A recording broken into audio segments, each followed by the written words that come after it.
Barakatuh, welcome back on board of the Going Merry.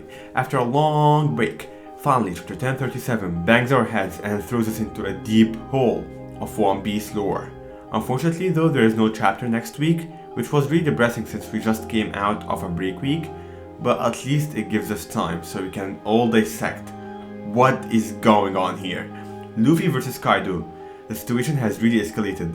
Kaido is starting to take that seriously. He gets in the mood, or rather moods, which I really loved, the ever-changing faces of Drunk Kaido.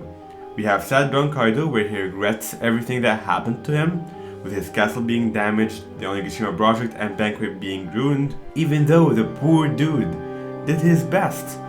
Then we have my personal favorite actually, which is Cry Baby Kaido, which really reminds me of a kid being bullied and trying to fight back. It was like, "Go away you brat," with tears in his eyes, but he got that back kick in the face in a true Sanji style, and immediately followed by a Conqueror's headbutt, which was really awesome, given he was the one who asked for it, by grabbing Luffy with his tail. Finally we have Angry Drunk Kaido, where he just smashes everything. Kaido is really growing on me as a character and as a villain. I mean, we never saw such a ridiculous fighting in One Piece. Plus, the choreography was just on point. Laughing Drunk Ragnarok, for example, with that hybrid form buff, was drawn in a way that I and I believe many others felt it in our bones. Luffy blocking the dragon demolition twister, the same attack that disarmed Kiko, also almost identical to how Zoro blocked it with his swords on the rooftop. It was mentioned on Twitter that Luffy used Zoro and Sanji's fighting styles during this chapter, which is also really wholesome, not to mention his significant sandal block and headbutt, where it was mentioned that Kaido Haki is getting stronger and stronger as he's getting drunk, even though I would really love it more if that last kick was in the balls. Overall, the panels went pretty smoothly and I can't wait to see more of that. Oda also might add some spice to it by getting us a Kaido flashback, probably. That'll be insane. It will top any fight in the series so far, because I really have high hopes for Drunken BEAST flashback. And now to the abyss of lore. We have the Gorosei. As usual, their main concern, Nico Robin, the only person capable of deciphering their true nature and how to get rid of her. We got here, while they are discussing Nico Robin, to the seas around Wano, where we get that huge reveal of Zunisha approaching forward, which raises a lot of questions that need answers, not a break week, which is how and why.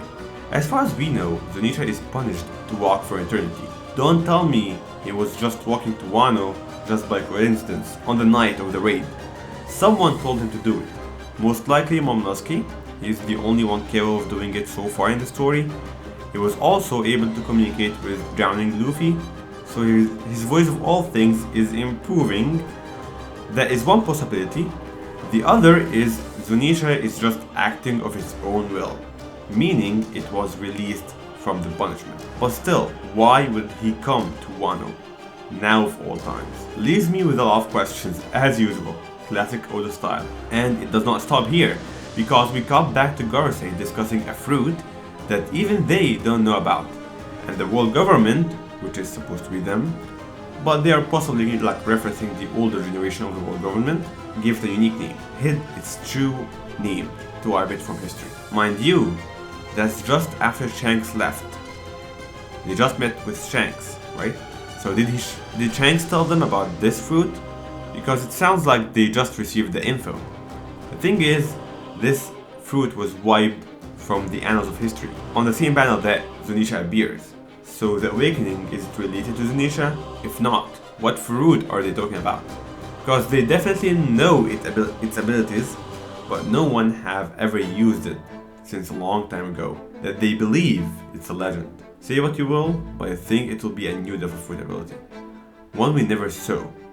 Indeed, because all candidates will be known abilities to the world government, I assume. It still could be like one fruit that we already know, because the wording that was used was awakening, not using. I think it's not the Gomu Gomu no Mi, because it was important for the world government for a certain amount of time, but Shanks intercepted and stole it. It was important for them indeed, but I don't think it was that important because they just let it go. And Shanks was right in front of them, probably telling them about that awakening. So yeah, still gonna discuss it more in depth. We still have 2 weeks until next chapter drops, so we have plenty of time to theorize. Overall, 10 out of 10 chapter, but the lore is just killing me.